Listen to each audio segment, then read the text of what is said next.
এই ছোট বাটা মাছগুলো বেগুন আলু দিয়ে রান্না করলে খুব ভালো লাগে। আমি আজকে বাটা মাছই রান্না করব আলু বেগুন দিয়ে। পেঁয়াজ রসুনগুলো বেটে নিয়েছি, গুঁড়া মশলাগুলো নিয়েছি, লবণ নিয়েছি, সব কিছু নিয়েছি। এখন মশলাগুলো পেঁয়াজের সঙ্গে ভালো করে মাখিয়ে নেব। বাটা মাছগুলো ছোট, সেজন্য আমি তরকারিগুলো ছোট ছোট করে কেটে নিয়েছি যাতে মাছের সঙ্গে তরকারিগুলো মিশে যায়। এখন আমি তেল দিয়ে দেবো। তেল দিয়ে মশলাগুলো মাখিয়ে আমি তরকারিগুলো সব ভালো করে মাখিয়ে নেব। হাত দিয়ে বেশ ভালো করে মাখিয়ে তরকারিটা নরম করে নেব। তরকারিগুলো মাখানো হয়ে গেছে, এখন আমি মাছগুলো দিয়ে দেবো। মাছ দিয়ে মাছের সঙ্গে তরকারিটা বেশ ভালো করে মাখাবো।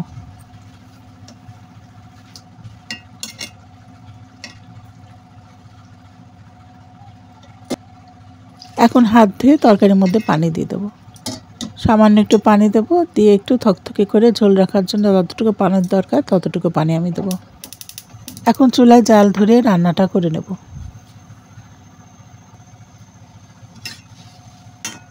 তরকারিটা একটু গরম হয়ে আসলে আমি তরকারিটা একটু নেড়ে চেড়ে দেবো, উল্টে পাল্টে দেবো। মাছ রান্নাটা উতলে উঠেছে, আর কিছুক্ষণ ঢাকনা দিয়ে ঢেকে মাছটা রান্না করে নেব।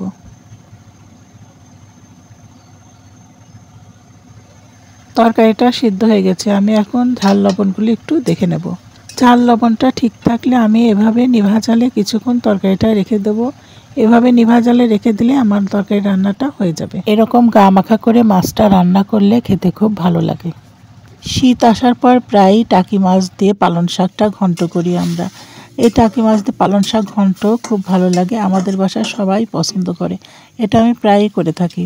সব মশলা দিয়ে টাকি মাছটা আমি কষিয়ে নিয়েছি, এখন আমি মাছগুলো উঠিয়ে রেখে দেবো।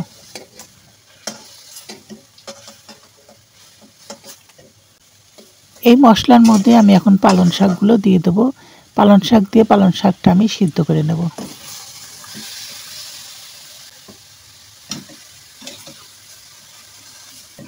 শাকগুলো একটু নেড়ে চেড়ে মশলার গায়ের সাথে মিশিয়ে দেবো। কিছুক্ষণের জন্য ঢাকনা দিয়ে ঢেকে রেখে দেবো যাতে শাকগুলো সিদ্ধ হয়ে যায়। আমি মাছগুলো কষিয়ে উঠিয়ে নিয়েছি, এখন মাছগুলো কাটা বেছে নেব।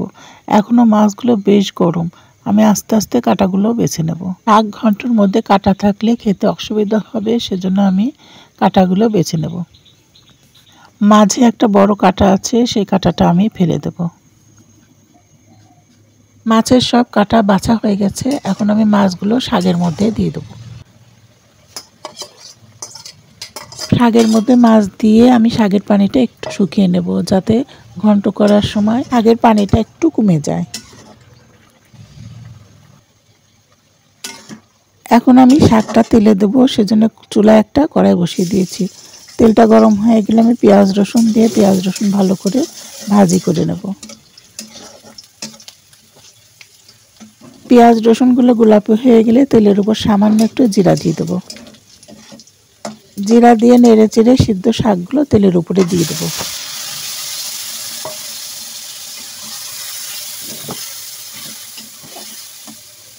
শাকগুলো এখন আমি চামচ দিয়ে ঘন্ট করে নেব।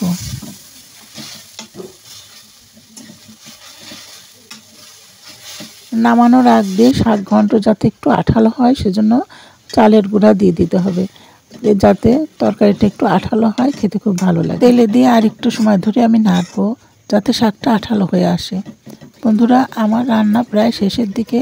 আমার রান্নাগুলো কেমন হয়েছে অবশ্যই আপনারা কমেন্ট করে জানাবেন। আবার আসবো নতুন কোনো ভিডিও নিয়ে। আসসালামু আলাইকুম।